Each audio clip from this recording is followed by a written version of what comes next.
there's a number of, we've worked with just hundreds of teams, and probably we look at the applications, the ones that have been the most prevalent. Sales teams looking for a boost, and sales teams have been one of the easier groups to work with because they are metrics driven, and we have found this application is just perfect for them. Leadership teams looking to reorganize and communicate better. We helped a brand new company. It was a division of a huge company that splintered out into a smaller group, and they had never really got themselves organized and communicating on through the chain of command very well. So they used this process to streamline their management of that company. They only had a staff of 85 people, but enormous budgets, and this was very successful in getting them up and running. Marketing teams launching a new product. This has been another very good application. We've done a lot of work in the pharmaceutical area where product launches are a big deal, and this has been used for them quite often. Departments consolidating. We've got a game we're kicking off in a couple weeks with 2 call centers in a local government agency, and they're merging the 2 call centers into 1 call center. So they're going to use Team Advantage to accelerate that consolidation of that. And of course, companies undergoing a merger.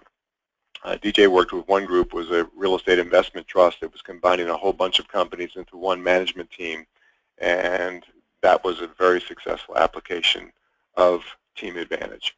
Yeah, and so we work with, we have a version of this that we do the same thing, but we call it the Leadership Advantage for the most senior teams who are reporting to boards or including boards, because some folks have used this to set a corporate strategy in place.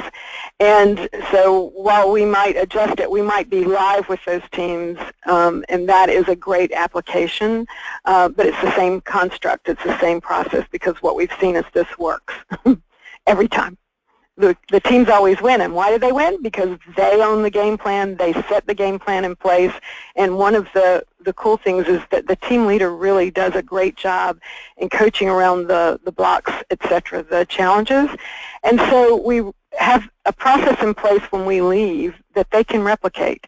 So many team leaders, including the folks who had the real estate investment company, will continue because their team says, well, we don't want to lose our momentum. What do we do now? How do we continue this process? And the team leader says, I've got this. I've got the process in place. You know, they've gotten the coaching skills just in time for their team so they can run the next game. And it's amazing to see what happens. We have one guy who's done 7 or 8 of these now, and he was in a really competitive environment at one point, and one of his colleagues who kept losing to him in the company's rank and share President's Award contest used to say, what are you doing? And he had just crossed his arms and he said, you know, we're just playing games.